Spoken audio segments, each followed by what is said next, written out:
Hey everyone, Eula will be coming out in a couple of days. She's having a rerun after a year and more. She might be one of the most anticipated characters, and I'm sure there are some sims, players that have been saving for her for a very long time. Now the community is kind of split with her. There's one side that hates everything about her because of the meta, like how I used to be. I changed my mind now, and I'll get into that. And then there's the next side that just loves everything about her.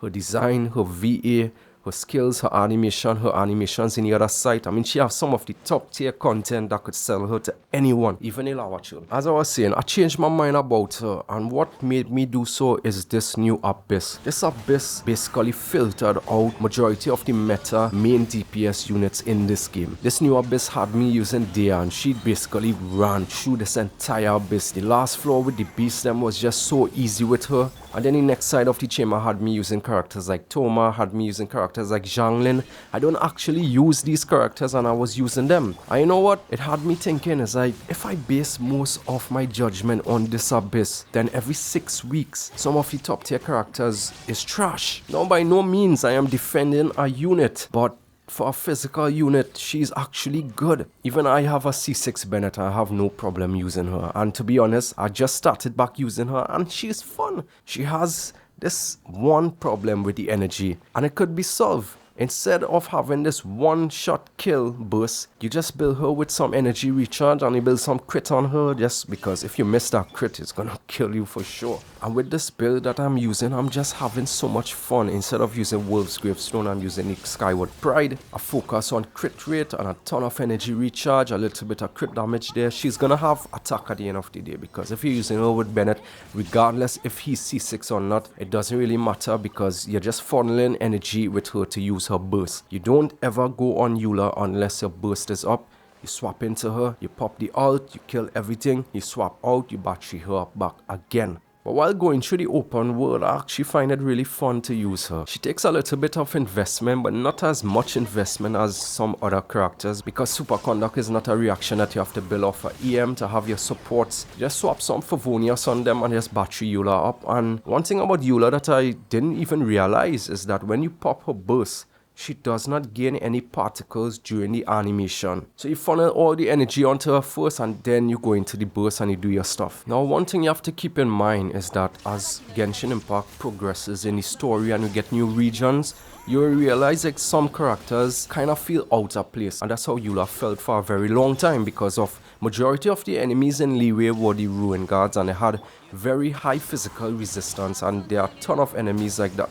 But since Sumeru, it kind of balanced it out a lot. And if we just have to complain about Eula being physical and she takes some time on the field, then when you look into characters like Huta, when she has to go up against flying enemies, that's a big problem too. Genshin is actually finding a way to kind of balance certain things by releasing certain type of enemies, and I think they did a very good job this time around. Now, I'm not saying that Eula is a must-build character, I'm saying that she's a very solid character. I don't care about tier lists and stuff. Sometimes I make a little joke and I throw in a little tier list here, tier list there, but I don't care about it, because a character that's A tier, like majority of the DPS in this game are A tier. The supports are the S tiers like Kazuha, Singcho, Bennett, Cookie, Nahida, Zhongli, etc. Majority of the main DPS in this game always falls around the A tier, in my opinion. And if we take Abyss out of this conversation, I really think that Eula is a solid A unit character to use in the open world. And now with the introduction of Denjo, you could fit Eula into a Hyper Bloom comp, because she could proc Superconduct, and well, basically Hyper Bloom carries everything. Now, if you do come across this video for some good reason,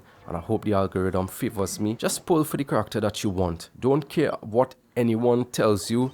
If you want Eula and you like Eula, pull for Eula. But if you don't care about Eula and you don't need a physical DPS like majority of us, to be honest, you should skip her and wait till Fontaine. It's simple like that. Nobody is forcing you to pull a character that you don't need. Always go for a character that you want, because those characters that you pull will enable you to play this game more and have fun throughout some of the driest patches ever. So yeah, I have much to say about Eula again. She's a solid character. She hasn't been favored in the Abyss for a very long time because of physical resistance, but I hope this Abyss taught you guys some lesson that you can't favor one certain type of playstyle or one certain type of unit to clear everything, because you will come across some enemies that have some crazy shields, or they fly and they go from one spot to the next spot. and you have to run, and you might exert some of your stamina, and you won't be able to do charge attacks, jump cancel, dodge cancels, whatever. It's just the nature of the game at the moment. So yeah, I changed my mind about Eula. She's a good unit, nothing special, nothing too broken unless you hyper invest in her. I mean, pull out the credit card, get that C6, get that one shot 50 caliber to the enemy heads. But it's Genshin at the end of the day. Characters will come, characters will go, but you will always seem to clear every content that comes your way. So leave it to us on below what you think about Eula. I hope this video kind of changed your perspective of how we should rank characters now. Hit a like and subscribe if you enjoyed this video. And I'll see you guys in the next one. Take care. Stars shining really, moon visions in my sight, landing nowhere with the sight. Had to take her with me, she was tasty to my sight, so I had